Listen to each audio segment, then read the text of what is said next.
Hello YouTube, welcome to my shop. Good. New acquisitions. This is some video that I had, I'd actually shot this probably a month or two ago and I thought I'd already posted it, but I found it, I could not find a video for it. This was mostly covering a Craigslist find and eBay purchase and a few other little odds and ends.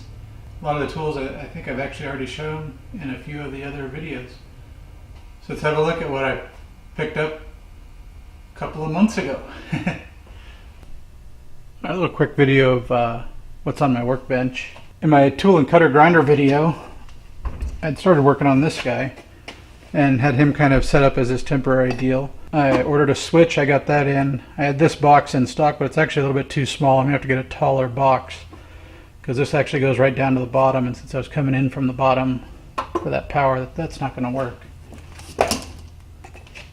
Still have the wire, which will come in this way, and then this guy can plug into the 220. This will go in through the switch. The switch will be to control the rotary phase converter and give power to what will be two 240 volt three-phase outputs. Also still working on the 220. It'll be the new 220 that will run the Bridgeport and the closing lathe. One of my previous videos covering wiring the VFD to the closing lathe, and right now I just have a long extension cable that runs out to a 220 outlet that's actually outside. Normally used for the welder, but it's working at least for now, other than the danger of having a cord drug across the floor. So I do have to be careful of that. I've got these two outlets. These will be mounted on the wall. All the wiring will be run through the ceiling, and then I've also got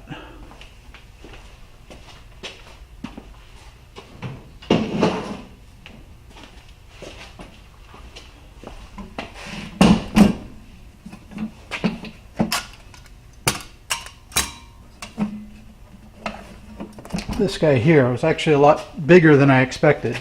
60 amp, 240 volt AB knife switch, which I wasn't sure when I first looked them up. I saw they were $200 new, and I thought, wow, that's a lot of money for a switch. And after looking around, I found a used one for $50 or $60. I don't remember what it was. And I went ahead and picked that up. And now that I got it, I realize why they're $200 new. They're a beast. It's a lot bigger than I was expecting. I was expecting something more like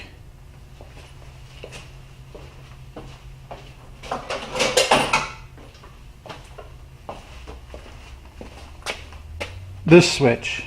So this switch was for a 110 outlet,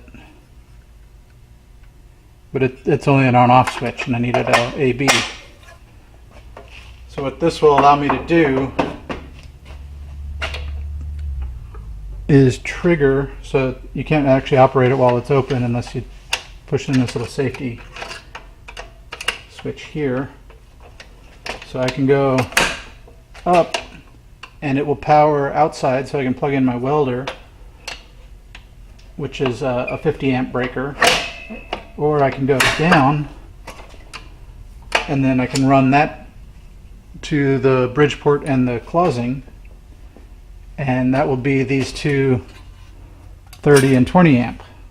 So I'll have the 50 amp breaker at the main box that already comes across here. It'll wire into here, and then this will allow me to select which direction I want that 50 amps to go. There may be better ways of doing that, I don't know, but this seems like it'll work. It was relatively inexpensive, and I understood it, how I can make it work. So this will actually mount on the wall, and as I need, whichever direction, I can select, I can put labels on here, all that kind of stuff. So I think that'll work well for power.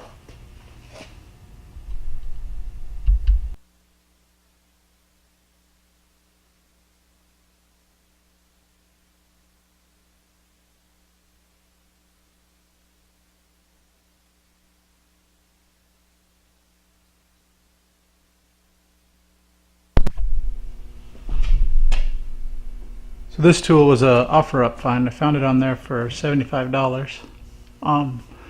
Seemed reasonable. Had it was the toolbox itself, which is, it's not a Kennedy, but it's an older, well built.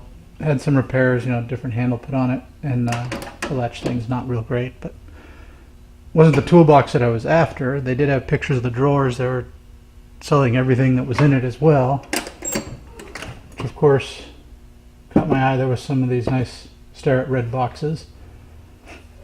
Another last word indicator. I've got lots of those now. I do like them. Little magnetic base.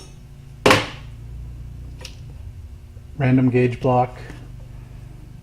Nice set of Miller Falls feeler gauges, which is a little nicer. I have a Starrett one, but the 1 thou is actually broke off, so it'll be a good addition. Little Bell center tap. I don't know if that's a shop made.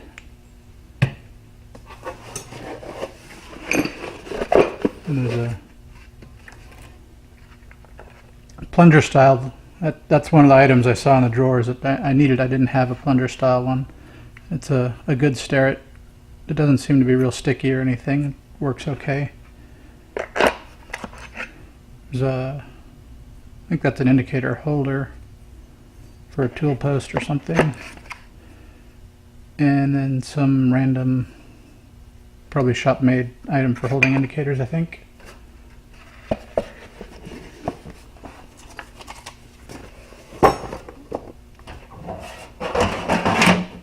So then these drawers here also had a lot of good stuff in them.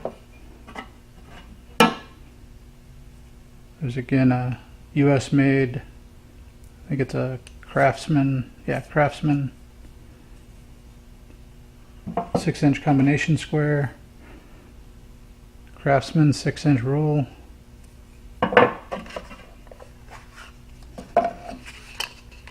couple of RPM gauges, which is something I didn't have, so it's a nice little addition. A drawer full of high-speed steel, little honing stone, a little bit of carbide in here, mostly random, not sure even what these are for. I feel like probably carbide, or not carbide, high-speed steel. Some kind of dishing bit. These just ground to different items, different ways.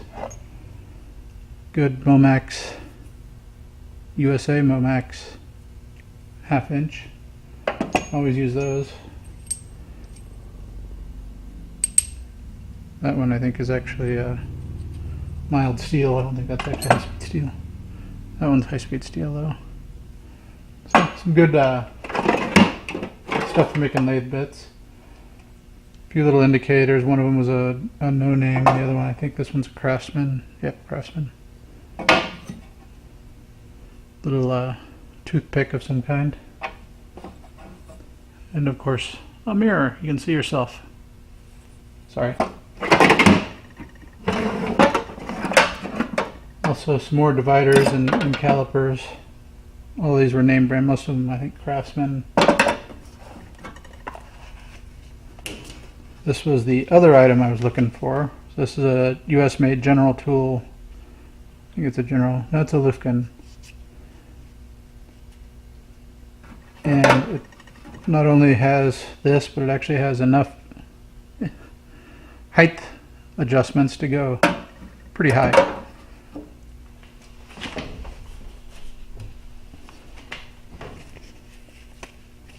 That's what I was thinking it was General. There's some directions for some General tool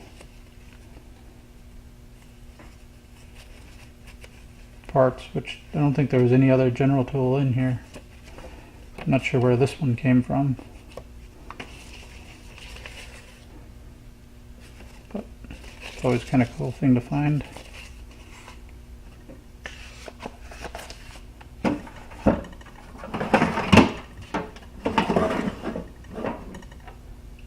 And then of course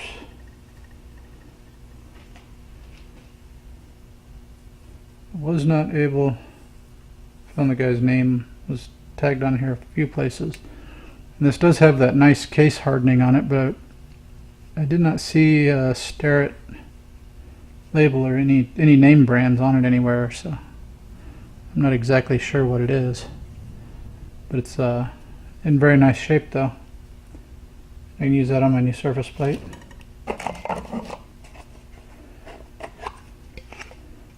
Little thing for the plunger indicator. Hole attachment.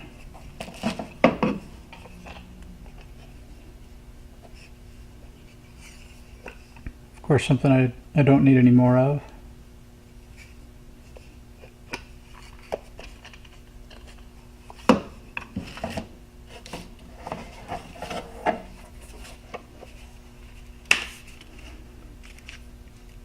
And a Brown and Sharp. I think it's a Brown and Sharp. Yeah, 1 to 2 inch indicator.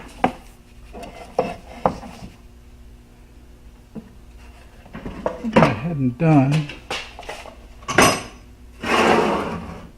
and there's nothing back in there, so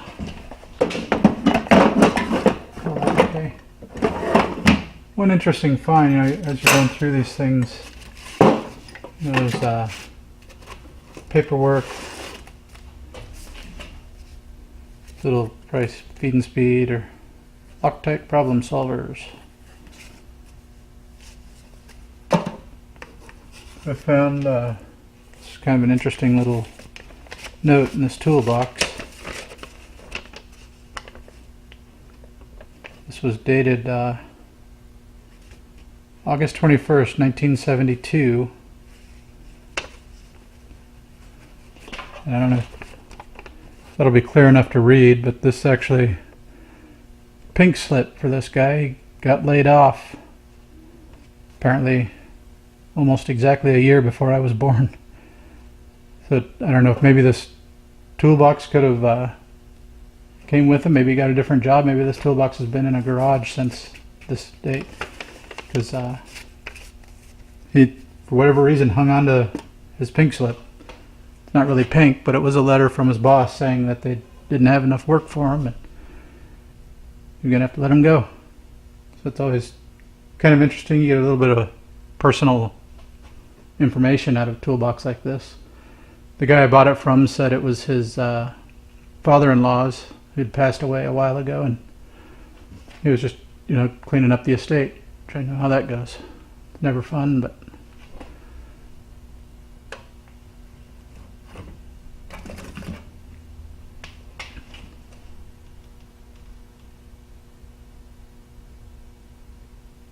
and that was a toolbox find that I got on Craigslist. Oh, one other item that I did get separate from the toolbox was an item that I actually needed.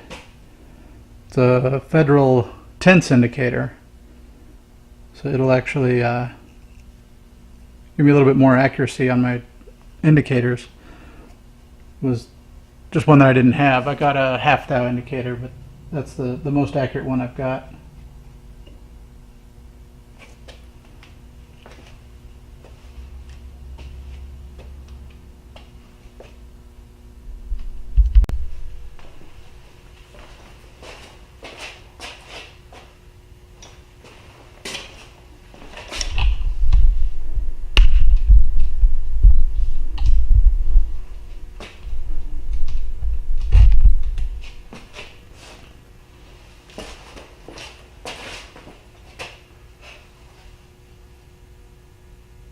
Another semi-recent thing that I got off eBay was this